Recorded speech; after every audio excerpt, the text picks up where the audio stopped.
There's 50 feet of savings right there. Those are a game changer to me. So that's $2,400. Yeah. Good morning, Jacob. Well, we're at Jacob's place, and he's got something to show us. So what we got going here? We got a 50-foot Deere drill built by RedE.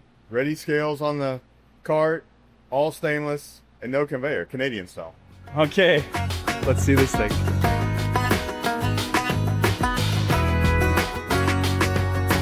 Jacob comes from Ditch Witch, but more importantly, your background is engineering. Yep. And so tell us about that. What kind of engineering? So agriculture engineering, ag mechanical. So yeah, I worked for Ditch Witch for 5 or 6 years as an R&D design engineer there, and then 5th generation family farmer.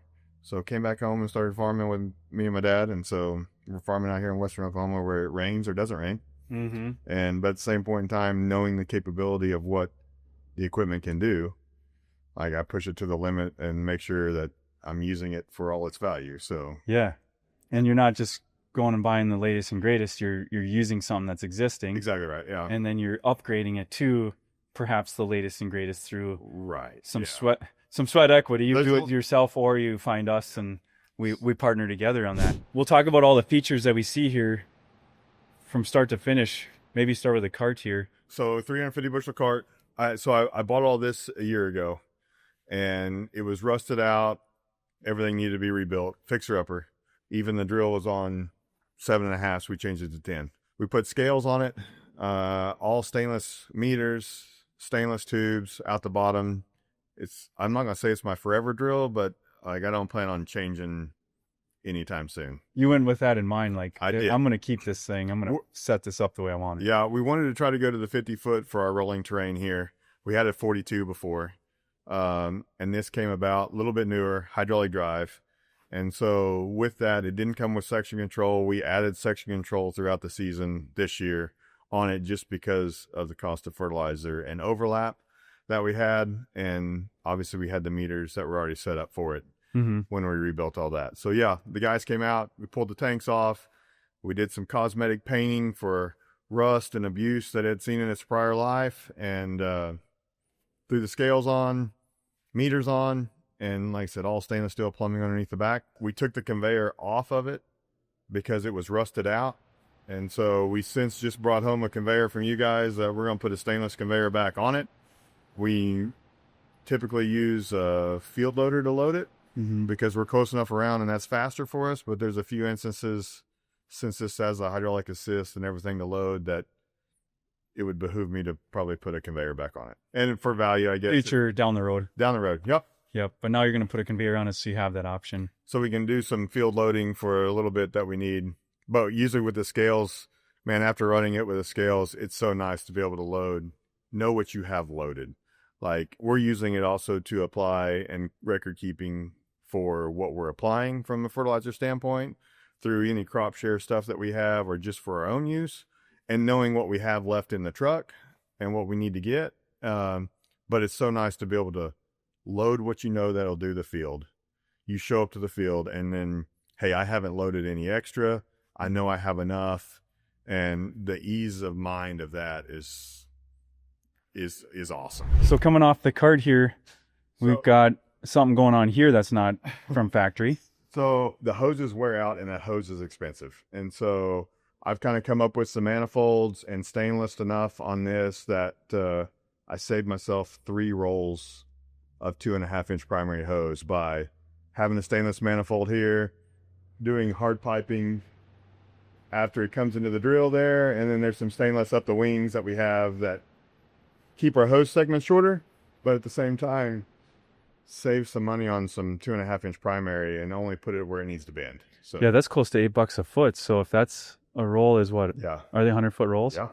So if you saved almost 3 rolls, that's $2,400. Yeah. I'll bet you don't even have that in the stainless. There's 50 feet of savings right there. 50 feet, and it's just hose that is wadded up, sitting there, rotting away in the sun if it sits outside. So you can come right off your S-tubes. What is that, 10 feet maybe? Yeah. And then we've got some stainless tube, and you have to have flex here, obviously. And then I see you've got pipes. Looks like you used some old, looks like 550 bushel S tubes. Those are the S tubes out of this cart. Oh, out of this cart. Okay.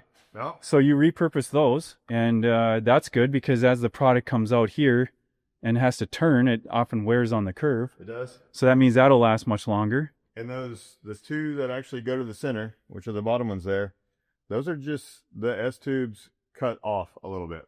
And even if the S tubes are corroded when you take them off, you can cut the corroded ends off. For this application, you're not going to have issues. It's when they swell in those lowers and they start to leak. Exactly right. Yep. If you live in Russia and you run them too long, which I often saw over there, they would actually wear through the tubes and then they'd try to weld on pieces. Yeah. I wouldn't recommend that. No. You start to get steel edges that can catch the product, and that would cause problems. But this is going to last a long time. Yeah, they were on the scrap pile since we replaced them, and I was going to try to bend stainless ones, and we were running short of time, and I'm like, hey, here's a start. We can always come back and add stainless later if we want to, but I know how bad having run 60 footers or whatever, and these kind of drills, like that center run, and especially with section control, you know, the center of your manifold always has the greatest pressure, which is backwards of what you think. You want the outside to have the greatest pressure because it's having to push the farthest, but the center actually has the greatest pressure. Flexi-coil figured that out a long time ago. And until I went to section control, I would always run it to where the centers were on the outside and the outsides were on the centers because that's where I wanted the flow. But man, we would always eat up. Those hoses in the center will barely last a year by trying to push that much product, curving it in there. It's just sandblast the inside of it. So I knew for sure I wanted to do those, and it just happened to work out that those fit. Yeah, and tubes are, even if you had to buy those stainless, what are they? They're less than $200 a piece. Right. Yeah. So that would pay for it so fast. I was tempted to call and get 2 more stainless ones to stick in there, but I'm like, the rest of them aren't going to be stainless. So yeah, you got to match them. Yeah. It looks factory. It looks really, really clean. Really clean. And I know that once these corrode more, you'll change those to stainless. So you're going to make those changes, but save the money until then. Right. And this could last, I don't know, 5-10 years. I mean, until it wears out. I'm kind of a proponent of get as much life of it as you can until you change. And that's kind of why we bought the drill. The drill was wore out. But knowing full well that we were going to change all the wear items to what we wanted, like I'd just soon buy a wore out one. That frame and everything skeleton was still in good shape, but put what you want on it. But get all you can get out of what's there before you have to change, and then change to something that will give you longevity of life or fit your product better to what you're trying to do. Kind of sounds like what we're doing for everyone, right? 50 foot, we changed it to 10-inch spacing, changed it from 7.5 to 10. I'm even in grazing area down here, and everybody kind of shuns at 10-inch spacing, but for me, it's a cost per row. Like, I can go spend $1,000 per row and have a really good row. I just soon do that to less of them than to try to make a $750 row on more of them. And we haven't seen any loss in yield or anything like that. I was tempted to do this to run it almost on 12 just because of the costs per row to redo it. But then I'm in a resale value down here that there's getting to be more 10-inch ones down here, but not very many. And it's just, everybody wants 7.5 for their purposes, and we're like 10. I just want fewer rows, and I can work on it easier. So yep, I know some guys that plant 30-inch corn would like 10-inch because then they can split the rows. That. Yeah, they can split the rows and miss the corn rows. You know. Nope. That sounds like a good deal. All that works out good. And so with this, we also upfitted it all to Intelligent Ag blockage. So we got rid of the Deere factory because this is a 15 model, so it didn't have any relative flow stuff. We had Intelligent Ag on our old drill, loved it, and so just decided at this point in time, like, we're going to do the same on this one. And I like it from the perspective that it gives me a mass flow number, so it's telling me what we're doing, whereas Deere's kind of doing a representative bar graph that I don't really know. I know what's telling me, but like I don't really know like a number value of what it's telling me. And so this is easy I can stick that in there and say, hey, here's the number it's got to be between. If it's not between this, there's something wrong. Yeah. And it's super valuable if you have section control, because then you know when your gates are shutting off. Yep. The other fact I like about it too is that there's so much stuff going on in the display in the tractor, trying to just keep the cart running, guidance, everything else that's going on, that it's nice to have that iPad sitting there that's telling me blockage all the time, that I'm not hiding it away or whatever in there. So that is a nice feature right there for sure, that it's another screen there, but it's a screen you don't have to worry about it, but you can always glance at it and know for sure, hey, this is what I'm doing, and I know it's working. That's something we started as a promo early on, and it just was so valuable to guys and so natural. Why force a guy that's in a rural area to have to go get an iPad? And which iPad you get? That was back when they had the iPad 3s and the 4s, and it's so easy for us to source it, and then we supply the case too, and we actually have them flashed from an Apple approved vendor supplier, so it shows up still fully sealed, but it's got it does, you'll see our screen that shows the RedE logo. We had to get that in there. Yeah, I understand that. And then we actually hid all the other apps that usually come on iPads, and all you have is settings and the Recon app and maybe one other one. It makes it great for, I think, if somebody like my dad who's not technologically advanced or whatever, or that age of farmer who's like, I don't want not something else I have to do, because navigating an iPad for you and me is natural, but for like my dad, it's good enough to be on the phone. But for him, like, you could pull that iPad up and it's ready to go stick in the tractor. The app's already there. Like, you don't have to go load anything or whatever. Like, I was impressed when I opened it up and saw that. It's a no-brainer from a service call standpoint. That was our number one call generator, was like how to set up an iPad. Why is it not connecting? And so we even have the Wi-Fi automatically searching for the network, the IS Recon network. And so it kind of does it automatically. It's pretty neat. No, it works good. So, but we love the system on here. And so, of course, with all that, by changing spacing, we had to change towers and rehose everything, which it was all shot and needed to be done anyway at the time. So it was a total rebuild from that standpoint, but I built what I wanted. What did you do on the row units? Basically a full rebuild, it looks like. We did everything but main pins. Main pins were good. So we did boots, blades, springs, stabilizers. We were already running the green urethane gauge wheels. We needed a few more because I took them off my old drill to put on here. We upgraded to, I guess, what the Pro Series unit would be from the standpoint of press wheel, I think, as you guys call it. Yep. And then spike closing wheel for us. And then at the same point in time, we put in all new depth gauge wheel arms. She's been totally rebuilt from the front to the back. What's some of the favorite features that you've got on these rows? So I'm a huge fan of the urethane gauge wheels in our. We sow quite a bit into soybean stubble, and there's a lot of cotton around our area too. We don't raise much cotton anymore, but just eating up gauge wheels. We're not in that wet of a climate normally to worry about this building up, not having any flex.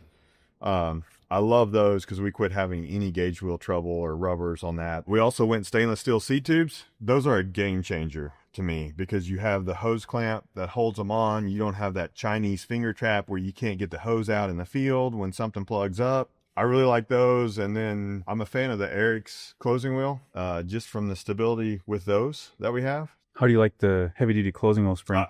The heavy duty closing wheel spring, I think, is especially good in our area. Like, I don't see them bouncing around as much anymore, having that extra kind of constant tension on there. We did all the bearings in both the press wheel and the closing wheel arm. And I think, which is what Deere's running on their new ones now, they're going to a bearing setup. So that's one of the things that is a maintenance item through this as we go. So I'm excited to see our longevity wear on those and hopefully not have to address that issue near as often. And at least you don't have to grease them, right? Yeah, no, I'm an avid believer. Like, we went through the components of greasing and then not using the right grease and a whole bunch of deal like that. So we got one grease on this thing, which is a depth gauge wheel shaft, and the rest of it is let it roll. So yeah.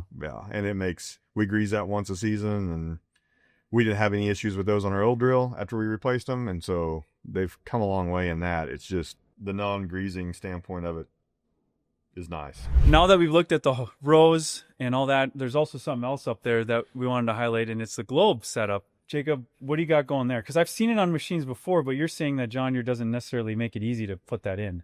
They do not. They are missing the constant power that goes to activate that globe. Why Deere Seeding Group doesn't install that on there? They don't. So you can buy the harness and tie it in to get basically implement guidance is what we're doing for turn automation. And I think it makes our section control way better because it knows where the toolbar is for section control.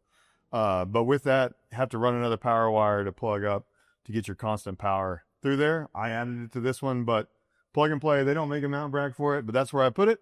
And I mean, I think if you're going to have the money for section control, I just need to know where the drill is for sure.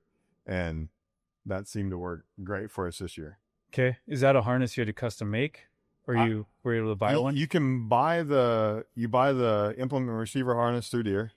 It plugs in on the 50s and 60s up there where the blockage normally is on the front. But then from there to the tractor, you have to add another power harness. I know in talking to my Deere rep, Ag Express can make them.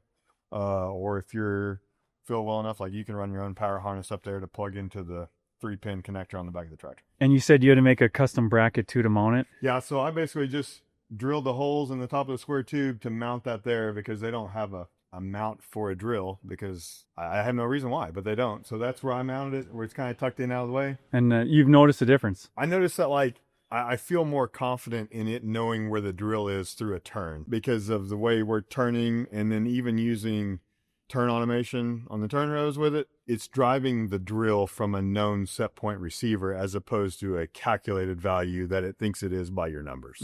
So it's making that, and it does it better than me, and I feel like I'm pretty good at turning, but it does it better than me, and then making you ensure that if you have a straight or a perpendicular headland, the drill is perpendicular when it goes back into the headland. Yeah. And so your section control stuff, it's all on or on off, not trying to shift gates open and back as you go. Yep. And you have terraces, so you also have some side drift, and it's going to know where it's at for that. So we're planting 50-foot with 50-foot drill and using this to compensate for the load of the drill. And we have some farms that the tractor may be 10 inches off the line up the hill trying to get the drill on the line.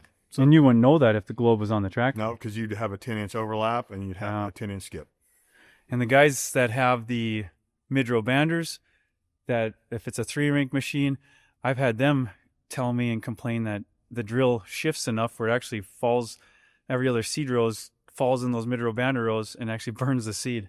Oh, yeah. Yeah, Yep. so that's a big problem. That's why toe-between carts are more common in those scenarios, but this definitely is a part of making sure that tractor gets to where it needs to be to make sure that drill stays on course. A couple other details we're seeing here. You wanted to make sure that you didn't have rubbing and issues on your hose.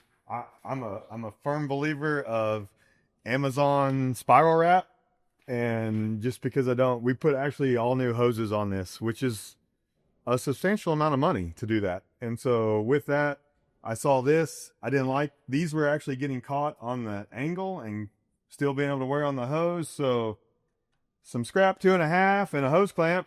And then those are actually used hose clamps from the drill. Nice. Man, you put that on there and you get a nice rounded surface that you don't have to worry about that. And back here, we got something else that's also helping with the wear. If anybody that's run one of these knows how much these hoses and everything all just lay in here and wear. And so came up with a strap, couple pieces of square tubing, drilled some holes to make a sling that holds that in there. And also, firm believer from the factory, you have some remote grease fittings, so you don't have to try to grease those grease zerks underneath there. You get them from the side. Oh yeah, you've got the pivot way in there, and it's coming out here, and he can grease it from the convenience and comfort of the side of the frame. Exactly right. Yeah. Very nice. Not underneath those guys. Little things to help you not have a hydraulic hose break down while you're trying to seed in the middle of the night. Well, thanks so much, Jacob, Appreciate it. for having us. Thanks for coming, Matt. And for sharing some of your secrets. The secrets are out now. So Yep. there you go. Hopefully, if you guys are interested in this, obviously you can do some of this yourself, but we'll be looking at what we can do to implement it and offer it to others. I think a lot of the piping is something that guys can do themselves. This is neat with how it's saving a bunch of hose. And of course, the tank scales is useful. All the stainless, the drill solutions, all that. We're here to help you with whatever we can, and we'll keep adding to our portfolio to help you. Again, thanks for watching, guys, and God bless. We'll see you next time. Make sure you like and subscribe to keep up on all the fresh content posted weekly, which includes helpful tips and tricks, new products, and various adventures. Also, make sure you check out RedE.Ag's website to shop our performance air seeder solutions.